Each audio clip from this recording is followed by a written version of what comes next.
Good afternoon, everyone. Good afternoon.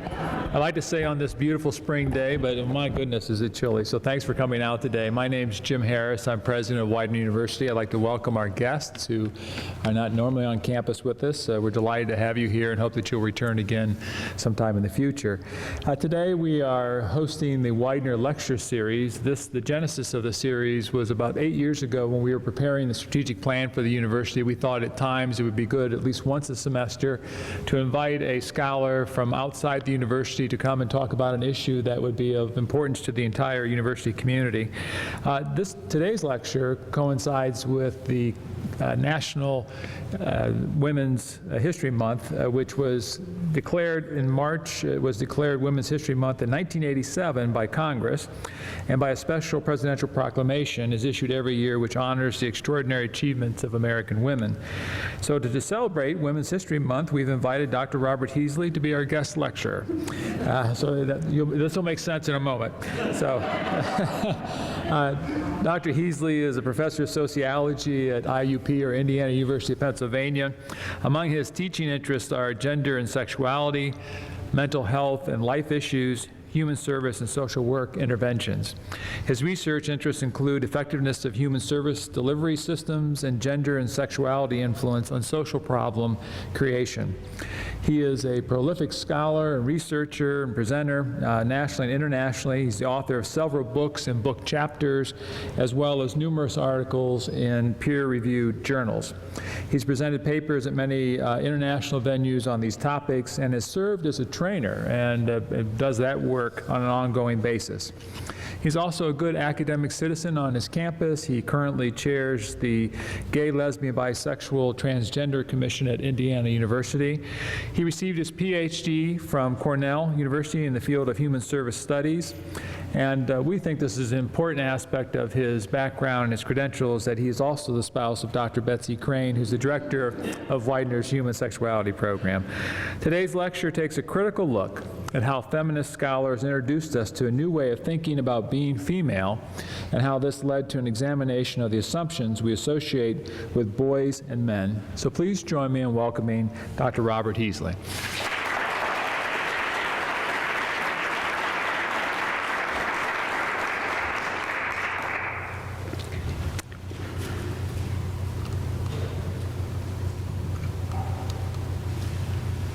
So I'm going to use the mic that's here so that I can move around a bit.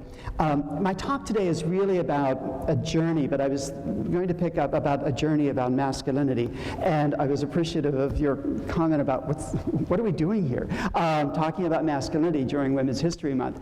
But the talk is really about why Women's History Month has really changed the lives of men forever. We'll never be the same again, and I'll get into that in a few minutes. But I was just remembering when Betsy Crane, my spouse, Betsy and I never call each other wife and husband because it has such loaded meanings, so I'll talk about it later. But my spouse and I were in Cuba, and they were celebrating International Women's Day. And we were in Spain, and they were celebrating International Women's Day. And then we come back to the United States, and people say, what's that? But it's been around for about 100 years, and it really came out of the suffrage movement, the democratization movement of acknowledging women's worth as a species, as a part of the species on the planet. And it's something that I think is important in terms of honoring and respecting that women's history has been loaded with oppression, loaded with taking away of their voices, loaded with second-class citizenship, and to honor women in terms of that history and to acknowledge a day a year saying we've got to sort of look at this really critically, I think becomes really important. So I always thought the Cubans are a little ahead of us, but we're going to catch up eventually. We'll get there. So I want to talk about the very title of the talk, Changing the Lives of Boys and Men, Talk on Masculinities and the Importance of Feminist Analysis. And I want to do it in 3 parts. First of all, I want to talk about part one. It's a story about feminist and women's studies and the contributions to the critical discourse on men. And then I want to talk about rethinking the lives of men and boys. And then I'm going to finish today with talking about all the places we go. I love Dr. Seuss, and I think he has a lot of leadership skills in terms of inviting us to think creatively and spiritedly about ourselves and about the planet and about each other. And I think I'm excited about the discoveries we're going to make. So I want to share a little bit of background of my own in terms of how I got involved in studying men. It was really as a result of the feminist movement. I remember very clearly and distinctly, so almost to the day, when I discovered feminism. It was probably 1969. And it was probably at watching a television sort of scene of women's demonstrating in the early stages of the feminist movement, the second wave of the feminist movement in the 60s and early 70s. And for some reason, getting it. Like, these women were doing all the things they weren't allowed to do. And I thought, how can they do this? My father said they couldn't. And I remember this story from the 1950s or mid-50s, late 50s, when I was a kid, and in this working class Western Pennsylvania family, a good Catholic family with lots of kids, and going to my father one day, because I was kind of like this little boy thinker, and saying to him, you know, Dad, there's only men's voices on the radio. Why is that? And I was probably 8, 9 years old. And he had just gotten home from the factory and was reading his paper as my mother made dinner, and got it on the table at 10 after 5, which is when we ate every day. And he just put the paper down. He looked at me like, why would you ask that question? But he was kind, and he said, Bobby, they just don't have the voice for it. I was so relieved. You know, it was like, thank you very much, no more questions necessary, I can go play. But I remember sitting at the dinner table that very evening, looking at my 3 sisters and listening to their voices and saying, he's right. You know, oh my God, I never realized their voices are terrible for radio. So it was like a fait accompli. We didn't even have to ask the question. Many years later, I was talking to my mother, and you know, you can unveil all these little stories, and she was reflecting when Betsy and I started working on gender and sexuality issues together, and we would sort of talk to them about what we were trying to do, and they would try to figure out why does people paid us to do it. And so, you teach sex? Don't people just do that? And you know, and what's complicated about gender? And so we were talking, and we were interviewing sort of my mother, and she was saying that when she went to Catholic school in Pittsburgh, as a working class kid, the nuns told the girls that they could not play competitive sports. It wasn't allowed. And they certainly couldn't play any of the sports that involved running. And I said, so why was that? And she said, I don't know, but we just weren't allowed to do it. And then Betsy said when she was in Catholic school in the 1960s, they were allowed to play half-court basketball. And it was like an advancement, right, all of a sudden. But they weren't allowed to compete with other schools, so that there was a limit to how much you could be out there like the boys. And then in talking that through and talking to people who experienced the same thing, someone told us that the reason that they weren't allowed, the nuns told them the reason they weren't allowed to play full-court basketball or basketball at all was that their uterus might fall out. Now, I've been to a lot of women's basketball games because my daughter ended up being a jock. And so I keep looking for the uterus, and you know, there's no uteri on any basketball court in America or any place in the world. It's sort of one of those things that we create without any data whatsoever. And that the mythology lives and gets repeated and gets institutionalized, gets reinforced, and that reinforcement, institutionalization, leaves us with simple answers to very complicated lives. We're much more complicated as a species than our simple answers often tell us we are. And I think the women's movement clearly is the movement that opened that up around gender more than any other movement in the world, actually, in all of its stages and phases from the 1800s certainly on. It opened up the idea that how we are as men and women is not necessarily all that we can be or how we have to be. Just don't have the voice for it. It will not get the same response. So we've created this world in which, to a large extent, for women, we give birth to new little girls, and we just look at them and say, gosh, they can grow up now in this century and be anything they want to be. I can envision them as doctors and lawyers and presidents. And for boys, I think we're still sort of lagging in terms of looking at boys and just saying, well, boys will be boys. That's the way boys are. And I can tell you that I've been teaching this stuff for a while now, and I can tell you that it's not going to work for me. When I hear that boys will be boys, I always go, really? And which boy are you talking about? And when you look at boys, there's more variation within boyness than there is similarity, than there is difference between boys and girls. There's boys that are playful, happy, bouncy, just delighted, play with dolls. There's boys that aren't, who play with, play with baseballs or play with footballs and are happy or not happy. The variations are incredible. But we have a monolithic notion of gender for boys that they're all alike. This is what boys need, this is how boys are, this is how to raise boys, and we have a plethora of books that tell us how to raise a son. And I'm always cautious about advising anybody to read one because I think that we need books to know about people's lives and a variety of ways of being boys that then is more about raising children than it is about raising boys or raising girls specifically. And we'll talk about that in a minute. So my own involvement was at the point at which I got involved in looking really seriously at men's issues vis-a-vis the women's movement was when I started working with my own experience of being a father. And when my son was born, it was sort of scary to me in terms of how was I going to be a father. And I had an experience of my own with my own father, sort of a classic, in some ways, experience of having a father who was a great factory worker, who was a very good provider in our family, but who was also working every overtime hour he could work, was fairly distant from the family. Our emotional support in the family, the person we communicated with, the person who hugged us, the person who was there for us was our mom. And our dad was very uncomfortable being in that space of the home. He was much more comfortable being in the garage fixing cars or being in the factory making money. And I was aware of becoming a father and saying, I don't know how to do this because I've got this monolithic model of fathering that I don't know that I want to carry on. So I began looking at ways of being a father in a different way. And it was convenient that the women's movement had given the invitation to many of us men in the 70s that we could do something differently. We didn't have to reproduce the patriarchy. We didn't have to reproduce the monolithic one-size-fits-all model of ways to be gendered individuals. But let me go back for a minute and talk about feminists and feminist scholars and feminist contributions.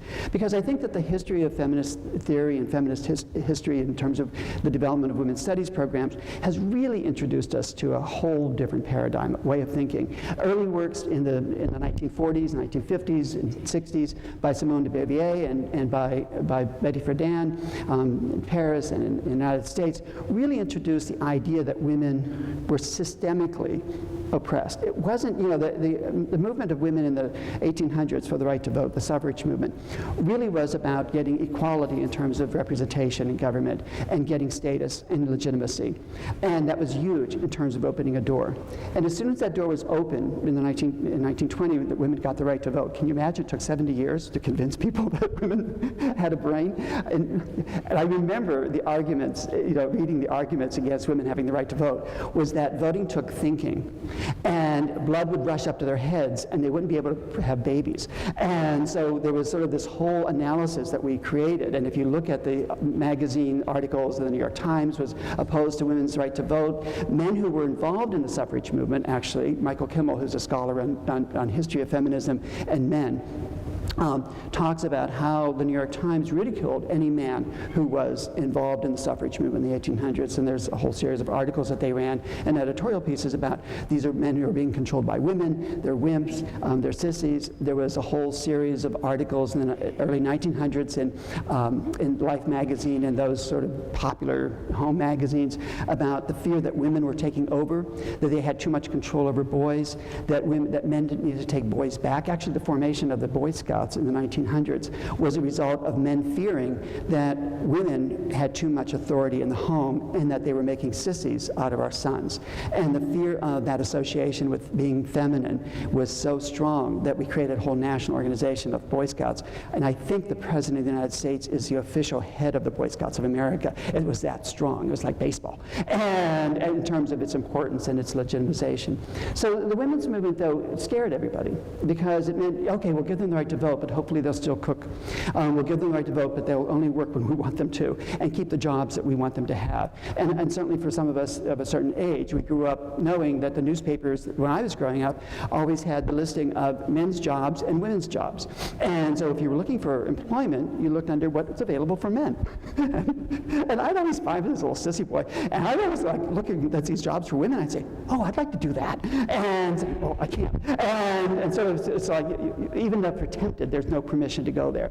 So that history of the women's movement becomes one of being conscious, not only that getting the right to vote was the answer, but getting out of being othered. And Simone de Beauvoir's big pitch in her work was the realization or the articulation of how women were othered by the patriarchy. Women were different. Women were outside of the center. And women had to be understood as women. Men were just men. There was nothing to understand. You know how guys are. And so we have to take care of them, we have to respect them, we have to listen to them, we have to kind of like maneuver around them. And we still have that rhetoric, you know. We still talk in terms of, we'll hear it. Certainly people will talk about how difficult women can be. As if men aren't, or you know how women are, they get an attitude. Us men, we just get pissed off. And so, and what's legitimate. And so we create the stories, we rationalize them, and then we create the institutions that reinforce them. And it becomes a chicken and the egg kind of thing, doesn't it? Because we have an incredible construction that the women's movement, since its earliest stages, has had to struggle with. We have institutionalized a patriarchal system over the last 2,000 years, certainly housed in the context of modern religion, and over the last 7,000 to 10,000 years in terms of a patriarchal identity of God. And so when the formation of early Christianity, Judaism, the early sort of patriarchal order came about, we created an image of the spiritual essence of the planet as being male. And from males, all else descends. So that even the story of Adam and Eve kind of tells us something similar. It's sort of like out of Adam's rib comes Eve, and out of Eve comes sin.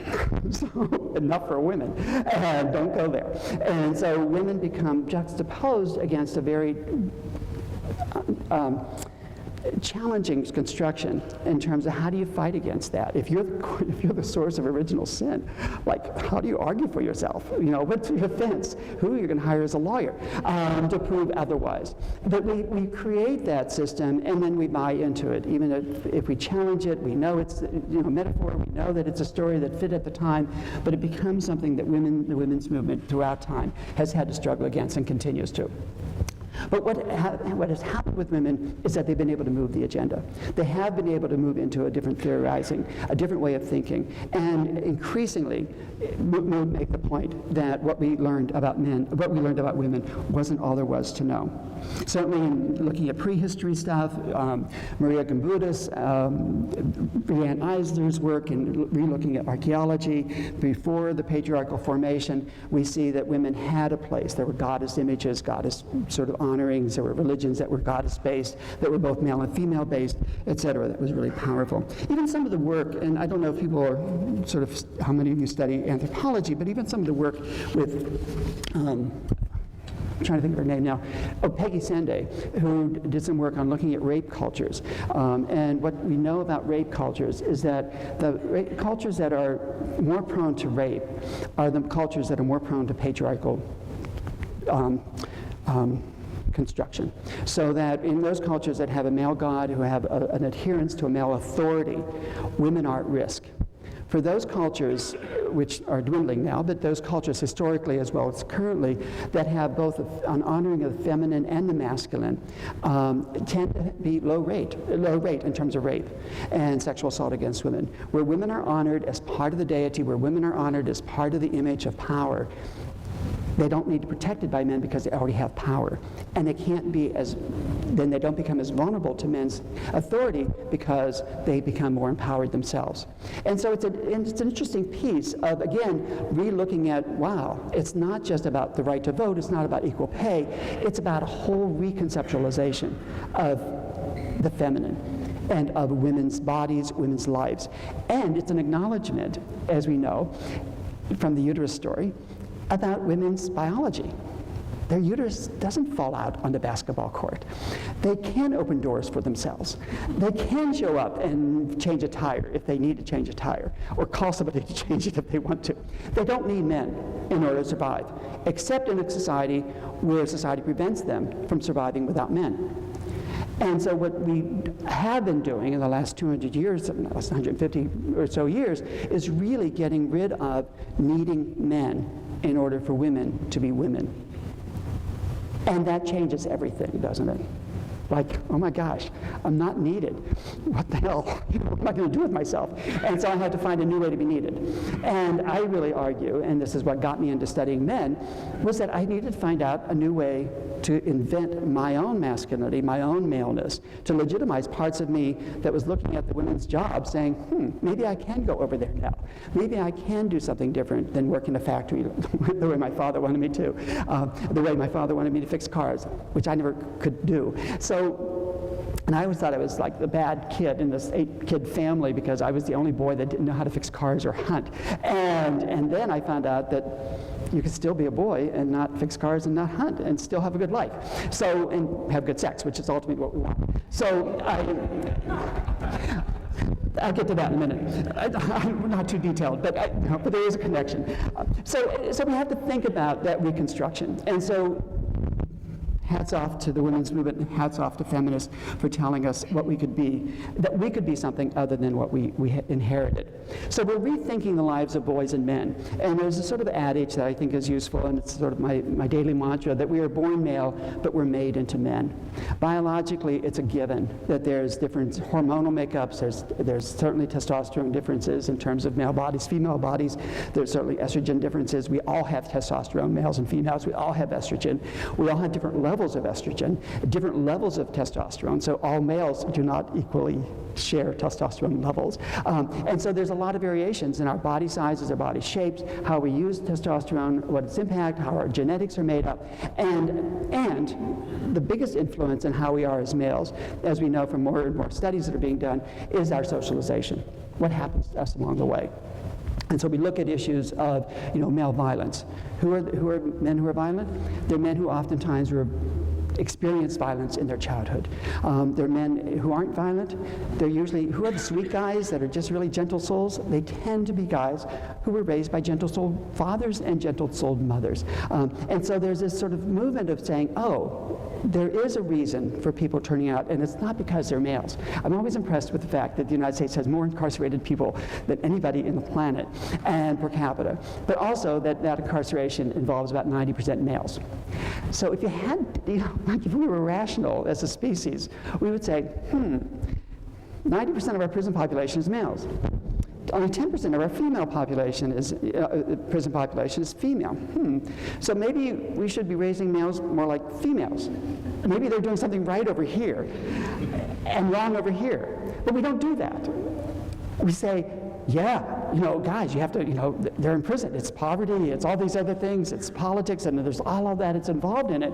But there's also a way of thinking about males that we have to revisit, re-image, and also thinking about ourselves in terms of how we raise our sons, and what are we doing with girls that seems to be working on some levels, and with boys that isn't. And being able to look at that becomes really important. So we begin looking at that journey. How are we raising boys? How are we raising girls? And certainly in my work early in the mid-70s, early 80s, I started working with men who batter. I was first of all involved in working in creating women's shelters for women who were battered because it seemed really important to me, and a rape crisis center in Anchorage, Alaska, where I was living at the time. And it was like, duh. Of course you have to have rape crisis centers. Of course you need a women's shelter. But after working with women's shelters organizations for a while, it was obvious to me if we didn't deal with men who were battering, that women were going to continue to get battered, and we needed to do something about it. But it was sitting in those rooms for years with men who were doing the battering that told me stories that brought tears to my eyes. When I listened to them, when I started working with them, I was pretty angry with them because they beat up women. After I did my own work, getting over my anger, I started listening to them and their own stories. And you hear stories of guys whose fathers beat them, whose fathers, my classic story is the guy in my group who had been arrested and was incarcerated for battering on a number of occasions. And I said, so what about your childhood? How were you treated as a kid? And he said, oh, my old man, he really knew how to raise us. He really, carried a strong fist, a hard sort of attack on us. He told us what to do and what not to do. And I was a bad kid. And I said, well, what would happen when you were bad? He said, oh, my old man, until I got too big, he would say, all right, stop that right now. If I cried, he would pick me up and put me in the oven and close the oven door. And then he would say, I'm going to turn this oven on if you don't stop crying. Like, try stop crying when you're in the oven, having a threat like that imposed on you. How can you not grow up with a lot of anger? How can you not grow up with a lot of emotional angst and defensiveness? And I think one of the themes that comes out of men's lives is that we live on the defensive. There isn't a man in this room, I think, that hasn't thought about being beaten up and the possibility of being beaten up by another man. It's our birthright is to think we have to live in fear. We have to live on the defenses. We have to be protected because the violence against males is pretty incredible. And the threat of violence against males, in order to reaffirm the hierarchy of masculinity, there's lower level masculinities and higher level masculinities. How do you prove your masculinity is oftentimes by beating somebody up, by putting somebody down, by beating somebody at a competition. And the loser is feminized, is fagged, is discounted, dismissed, devalued. And so the masculinity journey is one of constantly trying to position ourselves to say, can I get some attention? Can I get some safety? And so we know in studies of bullying, for instance, that what we'll do with bullies, what we have to come to understand about bullies is that oftentimes they're boys themselves who don't feel confident in their own sense of worth and their own sense of being, and they'll pick on other boys in order to make sure that they don't get picked on themselves. So the story of men who batter is a story not of evil men. It's a story about men who are struggling. It's a story about men who live in a world where stuff happens to them that they have no control over. And not only stuff happens, but also stuff is taken away from them. What happens to little boys as we're raising them? One of the things that happens, a number of things happen. A lot of stuff happens. But a couple of things that I think are important. One is that we raise boys differently than girls from the get-go. We find boys' names, we talk to boys differently, our tonal language is different. Nice, cute kid versus she is so adorable. Tonal language is huge. It's huge, right? I mean, it's like language is huge. She is so adorable. Let me hold her. Cute kid. Tough. Single syllable, language goes out the window. Emotional skills, awareness of feeling comfortable around softness, around gentleness. It's like I don't experience it as much as girls do as a little boy. How can I get used to it otherwise? How do I get socialized into relaxing and feeling comforted, feeling snuggled, being snuggled with, being held even. The second sort of area that's of huge interest to me is how much more we're going to get touched as little boys, pretty much all through our lives actually, by girls and by women. It's going to be our major source of touch, and particularly intimate touch. The kind of touch that says, may I touch you? I don't even know this guy. But the kind of touch that says, you're so cute, you're so sweet. Just let me hold you. You're not that cute, you're not that sweet. But it's that affirming sense of self, that somebody loves us, that somebody is able to move into us physically, emotionally, spiritually, and just love us up. We don't get that from men the way women get that from other women, and the way that women can get that from their dads. Dads are afraid. And I'm a dad. You get afraid. What if my son is going to be perceived as too sissy because he likes to hug too much, or because he likes to be too close to me as a man, as his father? My oldest son, in second grade, his teacher came to me, and I was president of the PTA that year, and Steve, his male teacher, came to me and said, Robert, I've got to talk to you about your son, Nate, about Nate. And I said, oh my God, did he break his leg? Or, it was like panic. And I said, is something happening? And he said, he walks on the balls of his feet.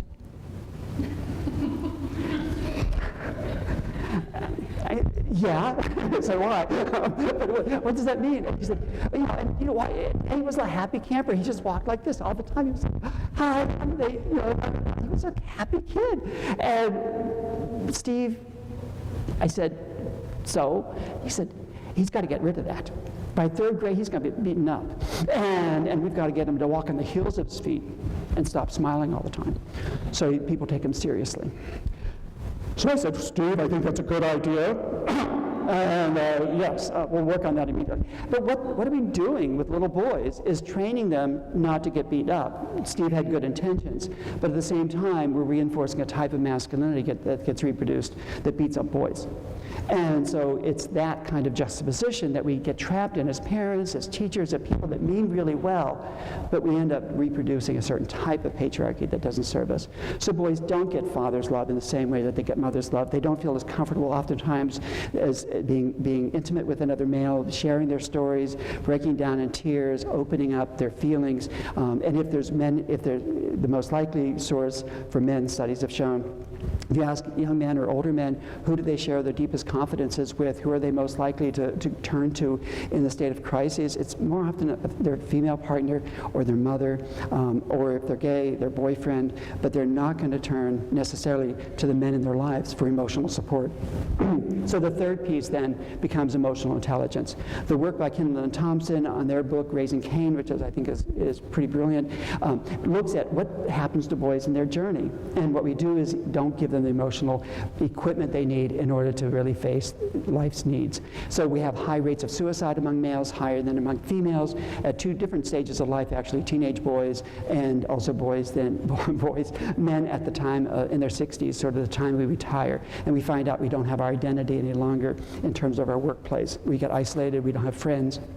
We're less likely to have close same-sex intimate friends, not just friends, but intimate friends. In terms of intimacy is an intentional word on my part, because intimacy means I can trust you. I can share my vulnerabilities with you, and I know you're going to be there for me, versus I'm going to play a good game of ball with you, or I'm going to go out and take a hike in the woods. But I can really open up to you. And that intimacy between men gets lost along the way.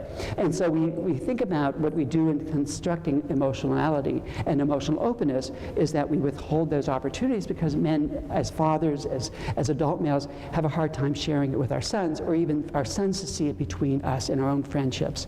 So the hugging, the touching each other, the sense of warmth that we can feel for each other if it exists between men, it tends to exist outside of the public domain, and that we don't bring it into the public, it exists outside the public domain, and we need to bring it into the public. The vocabulary of emotionality is missing in terms of being able to talk about feelings, in order to talk about vulnerability, intimacy. I did this exercise in my class that I asked, in my intro to social class, I asked, for same-sex dyads to break off for a minute and talk about the word intimacy and what it means to you and who you had an intimate relationship with in your life. And it always happens this way. The volume of female voices just goes up. Oh my God, I had this girlfriend in third grade that was we were so close to each other. The boys just kind of look at me like I'm on a different planet or something and say, what are you talking about? This is about sex, right? You want to talk about sex? I said, no, I want to talk about intimacy. But that vocabulary isn't there, and if we don't have the vocabulary, if we don't, the old sociological sort of thinking, if we don't have an experience of the possible, we can't invent it for ourselves. We have to have that vision. We have to have the tools to accomplish that vision. And it's that tools, it's the set of tools that we need that I think women have worked both to affirm as well as get more of in terms of meeting the needs of women and making them full human beings, that men are beginning to look at more and more and saying, let's talk about this. Let's really position ourselves. So I think I'm really hopeful, because there's a lot going on, and there's a lot of ways in which we can reinvent masculinity, we can redesign it, and rethink it so that we're not trapped in that horrible cage of limitation that I think that many men are. So we end up in prison, we do suicide, we have lower success rates in college, our dropout rates for males is higher than for females, our dropout rates in high school are much higher for males, and particularly among some minority males, working class, poverty impoverished males. The support for staying in school and for being smart means that you get punished. So you know how girls will dumb down in order to get a boyfriend? It's the old tradition, right? You know, somebody I know and married with says, you know, her mother told her to make sure she was really smart, but not to act very smart around her boyfriends in high school because she wouldn't get one. And so girls have historically been told to dumb down so boys feel better about themselves. And boys get told to not be emotional, not be smart, in order, not because girls will love them more, but because they won't get beat up by other boys. So the boys get beat up in school, and it runs pretty true across a lot of cultures. Australia has been doing a lot of work. Boys that are most vulnerable to getting beat up are boys that are small, boys that are smart. Small, smart, forget it. Fatten them up, dumb them down, and you're going to have a kid that's not going to get beat up. What a price to pay for a particular construction of masculinity that isn't serving us well anyway. So we don't do as well at school. We don't do as well emotionally in terms of suicide, depression. We don't show up in therapy. I was thinking women go to therapy, men go to jail. And wouldn't it be nice for those of us who are therapists if we had that population at our door and paying us to see them and dealing with the issues that they get into jail for. Men also have a higher health risk. We die a lot more than women do. We die at early ages. We're still 5 years behind women in terms of length of life, but we also die of unnecessary risk-taking at a much higher rate than women. In our teen years, our early 20s, speeding, jumping off cliffs, doing all kinds of unnecessary risk-taking. We also tend to have a huge amount of homophobia that's built into masculinity. And it's the intersection where we intersect gender and sexuality that's so powerful. What we end up doing is saying, if you're going to be masculine, you cannot be anything that's associated with homosexuality. Now, if we look at people that identify with homosexuality, they don't have usually bad qualities. You know, some of those people are really nice. Some of them know how to talk or have a conversation. Sometimes they know how to hug each other or have connection with each other that's spiritual. I'm not talking about all people that are gay, but it's not such a bad thing to adopt. But the masculinity is not to show a vulnerability to being feminine in any way. So, you know, part of the adage has always been, we raise boys not to be girls. Whatever girls are, boys can't be. And so as women and girls have grown up to be more in terms of options, it's pushed boys more and more into this little tight space of saying, what the hell? How am I going to get my masculinity out? How am I going to act different than a female? And it's that tightness then that becomes explosive. We hold it in, we act it out on each other within our own gender, we act it out on women in our lives. We act it out when we're driving, and it's disastrous. It's disastrous for us because we end up dying of heart attacks, stress-related illnesses, vulnerability to cancer, smoking, huge issue in terms of what men do in order to masculinize themselves. Drug use, huge in terms of how we masculinize ourselves. So what do we do to compensate so nobody thinks we're female or nobody thinks we're gay? Is that we distance ourselves. So we don't look into each other's eyes when we're talking. We stand further apart from each other when we interact. This is so stupid. But I mean, I just love science because we can study anything we want. But males in conversations tend to stand 12 inches apart from each other. Males and females tend to stand 9 inches apart from each other, and females tend to stand 6 inches apart from each other. And I always thought, so do those males at 12 inches think they're going to get erections or something, and that's going to, like, they need the space? I'm not sure, because you took 12 and cut it in half, you know, it could be. But I don't know that that's the basis for it, but it's a theory, we're going to work on it. Our job is hypothesis building. So we look at how silly we are, and then judge each other, and then construct each other. We don't try to interrupt the silliness, and I think we need to do that. So I'm hopeful because there's so much being done around the world, and there's so much possibilities that we could pursue. One of the things that I was in a conference just a few weeks ago, Betsy and I were at in Quebec, in Canada, in Quebec City. It was an international conference on men and masculinity. What's exciting to me is that there are initiatives all around the globe around looking critically at men with loving eyes and with nurturing feelings, about saying we've got to stop the violence, we have to stop the rape, we have to stop the early death due to destructive behaviors, we have to stop the bullying in schools, we have to build a masculinity that's sustainable, both to the planet and to each other as a race. And so some of those initiatives that I'm aware of all kind of surround themselves with the idea that there are places we can go and discoveries to be made. And like the women's movement in the early 1900s and well into the 20th century, who knew where women would be? Who knew how things would change for women? And it was like one opening after another led to new openings. And all of a sudden, women can perform lots of different realms, but also think of themselves in lots of different ways that they couldn't think of themselves. So for men, there's places we can go that we haven't even thought about. And certainly, those ways are moving in and out of challenging maleness itself.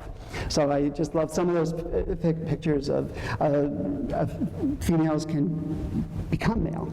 It's not that difficult. It's not hard to be me. And so what you need to do is feel that you're male and you can become male. You can feel that you're female as a male and become female. So there's gender options that are really flexible, and we're going to discover more as the decades go on. We can have babies if we're male, which is the case of Thomas Beatty and the notorious transgender experience of Oprah's Delight in terms of his being a born female and having breast surgery, becoming male, presenting as male, and then having a pregnancy because he still had his uterus. There's males in their relationships with each other that can be really profound in terms of how they can interact and really valuable. And it's positioning, and I think it's, to a large extent, it's really shifting gears. It's really changing how we market masculinity, opening the menu, expanding the opportunities, both visually as well as interactively. I have this photo, and some of the previous photos were from a photo exhibit that I produced with some colleagues in New York called Shifting Gears, Finding Intimacy in Men's Friendships. And again, the word intimacy is very intentional. But I show this photo, and would you suspect that most people look at it and say, must be gay? They do. They're not. But I always say, why would you think they were gay? They're not having sex. I don't think. There's nothing. I mean, if that's what sex looks like to you, you have a different idea of what it is than I do. But they're not having sex. They're not doing anything sexual. But what are they doing? Yeah, they're touching. They're touching. One guy is touching the other guy's butt. They're looking. One guy is looking up at the other guy lovingly. And these boys are like best friends from 7th grade on. They're incredibly intimate with each other. They're incredibly straight. And I'll just share this story that they told me when we did the photo. It's a photo exhibit that has a number of photos and stories of people's friendships, men's friendships. But the way they describe their friendship isn't the way most people would describe, males would describe their friendship. Zach, who's the one on the ground, says, well, I wasn't emotionally close where I could talk to a guy friend about my problems or anything like that until I met Jason. And I don't think either of us are bisexual or gay, that he would even say, I don't think we are, but we might be, but I don't think so. But we are very physical with each other. We like to cuddle and stuff. We don't kiss, we don't do stuff like that, but we'll hug and we'll play around and slap each other's asses and shit. And then some of our friends are like, you guys are gay, but we're not though. And then Jason says, I went through a lot of tough times, things with my girlfriend this year, and I would just be like crying, and I'd go over and talk to my counselor at school, and I'd talk to Zach about every stress and emotion. When I'm sad or if I need anything, it feels good to get it off your chest because you can do that with a girl. So why can't you do that with a guy? What they're consciously able to do is transcend the normative. And what women have been able to do with through feminism has been able to transcend the normative and create a new normative. And that's what we're working for. with men's lives, creating a new normative. So that one of the things that they experience, that all men experience who are outside the box of masculinity and heterosexuality, if you exist outside of that traditional box, you have to explain yourself. It's like being a vegetarian, right?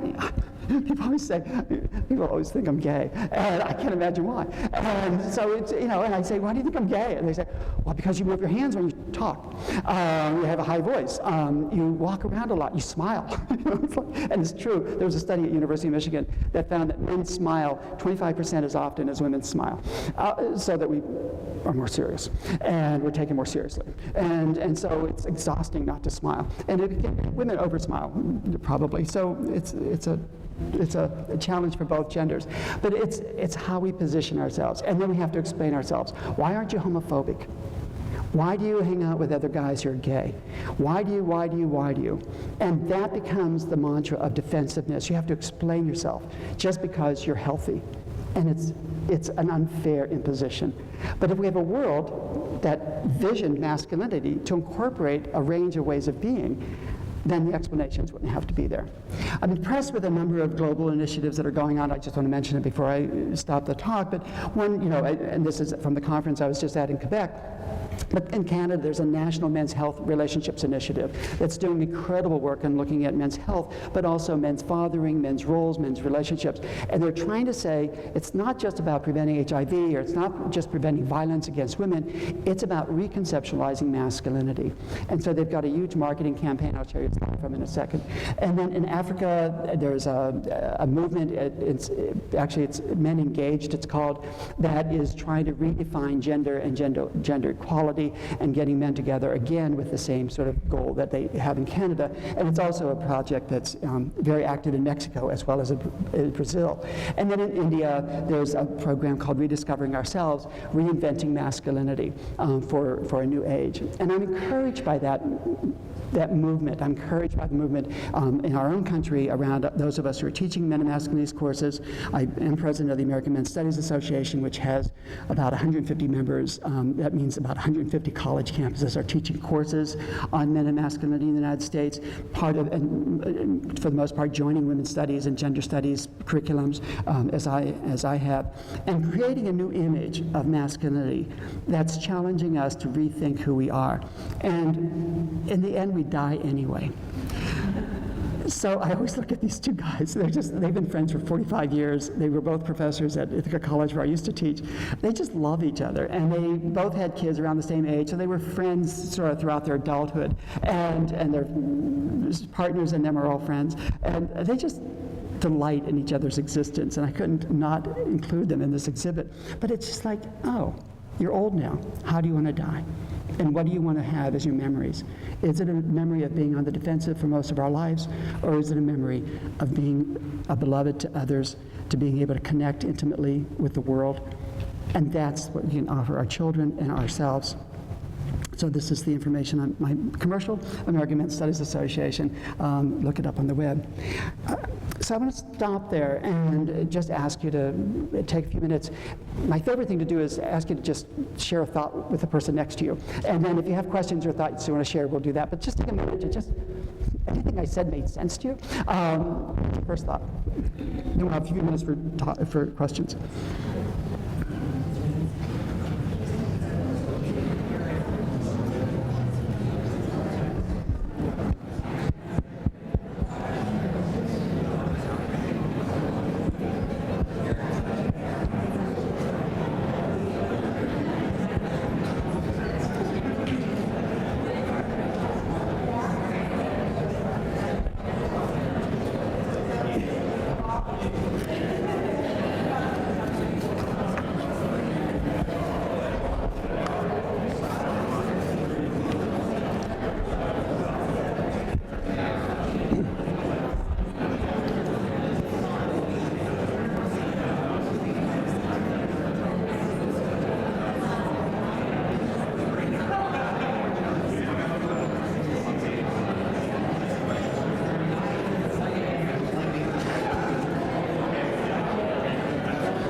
Yeah, great.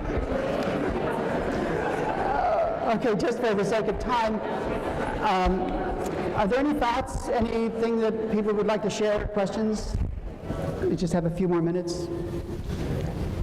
Yeah, Peter. Robert, thank you. I'm wondering, I know that the women's movement, the feminist movement, was 100 years long and a long time in coming. But there was a tipping point that occurred and something shifted seismically. I'm wondering if you have any sense of what it's going to take to reach that tipping point, or how do we get that seismic shift as it relates to masculinity? Well, yeah, does it take a tsunami? You know, is the question, and at what point do we take it seriously and say we can't do this anymore? And I don't know, we haven't had that shift, but I think we're gathering a consciousness about it. And before the women's movement had that turnaround, that we're here, we're going to stay, it's not negotiable any longer, even though there's issues within the women's lives that are being negotiated all over the place in terms of abortion rights and access to birth control and stuff. But that women, there's nobody on the right or the left that generally are accepting that women are not equals, that women aren't human beings. But for men, I think we're building the momentum. I think we're beginning to look at the violence in countries that are under development, where there's an incredible amount of rape and abuse going on, where there's an incredible amount of warring going on, our own violence in terms of our own numbers of men in prison. As we begin to associate it with masculinity, it changes the vocabulary. It changes the way we talk about it.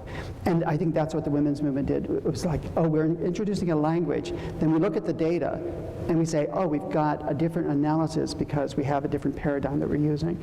And so I think we're building to that. And I don't know if it'll take a crisis so much as every time we have a school shooting of a kid on middle school or high school shooting classmates, it's always in the newspaper, it's always reported as kids killing kids. It's never boys shooting kids. It's never associated with gender, and that's beginning to change. The media is now beginning to name masculinity as an issue, or maleness as an issue, in why we have problems that we have. So, but it takes all of us to have that, reproduce that conversation and put it in as the narrative that we want to use for explaining what's going on.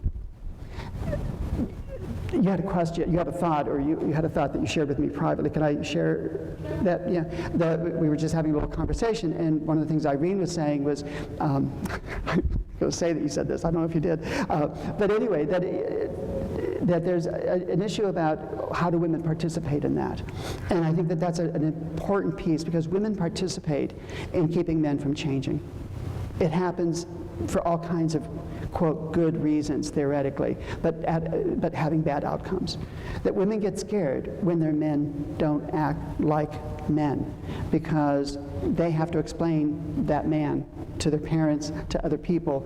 They have to suspect, is he gay? Why is he different? Can I rely on him? I always say, you know, if you go home, if you're a college student and a female, and you go home and say, Mom and Dad, I'm dating the coolest artist. I mean, he is so relaxed. He doesn't really want a job in his life. He wants to just be able to create violin music and make the world kind of like a better place. And it's like, you're what? And how could you do that? My God. And it's like a guy dating a female in the United States who doesn't shave her arms. You know, it's like, oh my God, how do you do that? But it's that way in which we reinforce, and parents do it, we all, you know, and women participate because we get scared that it still isn't a safe enough world for women. And until it is a safe enough world for women, I think we're going to have residues for that. But we have to be conscious of it. I was doing a talk radio thing on NPR a couple of months ago, and this guy called, and we were talking about men's friendships, and this guy called and said, I had this experience where my best friend and I went out for a walk one evening, and we do it every couple of weeks. We walked and walked, and we took a new path, and we're both married in our 30s, and we found a water tower, and we climbed up the tower, and we sat, and the sun was setting, and one of those beautiful sunsets, and we sat on the balcony of the, they don't call it a balcony, but I'm not an engineer, you know, on that seating area around the water tower, and it was just beautiful. We just sat there for 2 hours and just got lost in our conversation and just had the most wonderful time. And I got home, and my wife was standing at the door, and she said, where have you been? And I said, oh, Stan and I went for this walk, up tower, and everything was just lovely. And her response was, you're gay, aren't you? how could you watch a sunset with another guy and not be gay? and he said, ultimately, and it was this call-in talk show, right? And he says, I said, well, what did you have to do? He says, well, I had to bring my friend over and his wife, and the four of us all met. We had to explain to the two women that we were not gay, we were not having an affair, that we liked walking, and there was enough boy in us to want to climb a tower. And I think it's one of those things that we have to hold on to the boy inside of us and have women support those qualities that we're broadly experienced, that our whole construction is pretty broad and our opportunities are many. Yeah. So I was raised by a single father. Do you want a microphone? Is that easier? Yeah. So I was raised by a single. Okay, that's on. I was raised by a single father most of my childhood, and I think that because my experience is so personal, and actually I feel like I have to really speak up when people talk about how children are raised, and that it's mostly mothers, and that my experience is so different because I had a single father most of the time.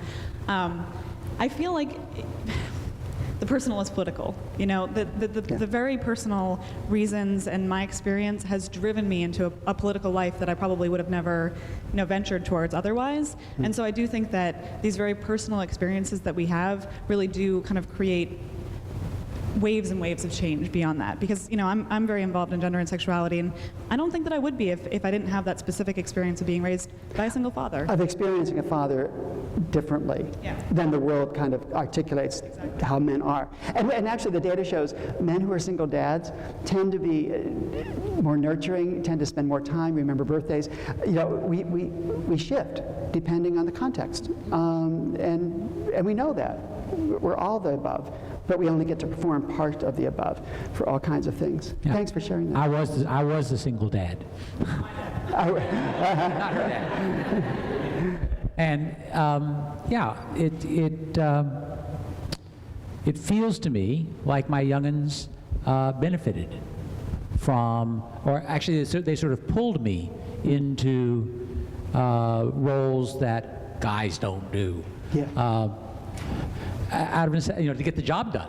Yeah. And so I think as a consequence, my gals are much more open to gay straight issues, and of course we're all pretty much lefties.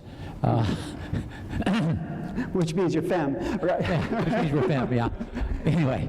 So thank you very much. Yeah, thanks. And and that's a good point in terms of our children can change us, and then our consciousness. I started out by saying Betsy and I never call each other wife and husband because they're such loaded terms, but I do most of the wifey things. I love to cook. I love to sort of think about the house and decorating, and Betsy loves being an administrator, and excellent. And so those words become really loaded. And when Betsy ever refers to me as her wife, sometimes she'll do that when she's introducing me in her class, and particularly at the undergraduate level, and students will say, I just felt so sorry for you. You must be, just whipped. And she must have all the control, and because she's the husband. It's like, what does those words mean? So we have to do it consciously, because it's not been done for us before. You had a comment? So I'm not exactly sure if it's a question or a thought, but I think about this whole idea of redefining masculinity, which I think is absolutely important. But sometimes I worry about us doing it at the sake of creating a new binary between masculinity and homosexuality. This whole notion of, oh, well, I can do this and I'm not gay. Like, if I am gay, then oh my God, So I guess I'm trying to think of how do we have these conversations without, demonizing other parts. Yeah, without having to explain, oh, but I'm not gay. Yeah, and can we just give that up, even the conversation? One more question, and then we can go. We are running out of time. Well, something that, this has always kind of been an interest of me because, I did have a father who was present, and my dad is the one who's in my family, the stereotypical gender roles are kind of switched. Like, my mom is the messy person. She doesn't really like cleaning. And if there's a football game going on, she sure as heck is not going to, cook all the time. So my dad is the one who usually takes care of that. And like, in my experiences being like even within the Black community, there's like a lot of rich work that is being done there too because of this kind of like demonization Yeah. that's been going on Yeah. within media and within our communities about like what it means to be a Black male. That like people clutch your purse and people, you know, shy away, and that like it's Yeah. very confining because when I've talked one-on-one with like my Black male friends, like they will speak on the fact that they can't act any different way because they would be seen as something else. Right. And Yeah. and that like that's all like they kind of have, that it has to be this kind of like phallocentric and be like thugged out, and that Yeah. you know you got this, but that it's confining because for some who consider themselves like, you know, geeks and nerds, that they're pushed out there. Right, And or else that- they have to take on that other persona. yeah, and that right. even women push them Yeah. into that too, Yeah. because then it's like, Yeah. you know, I had a relationship with someone who we cuddled, and he didn't try, you know, to have sex or anything, and I told my friends, and they're like, what, is he gay? Like, I was like, no, he just likes to cuddle, and it's kind of nice, but you know, it was that immediate reaction. Yeah. And it's very interesting of how that kind of plays out when it comes to this, that I think sometimes white males are a little allowed at times, like even with the constriction, to have more gender like fluidity than Yeah. Black males can be, Yeah. and Latino Yeah, males. very much so. And for Black males' history, living on the defensive has been a survival skill. And so moving is really scary. And it's much easier at my age and my income level and my whiteness to move around in a fluid way and say, what the hell? I can make my house payment no matter what. And for Black males, it's not always that easy. So thank you so much. Thank you. Thank you very much.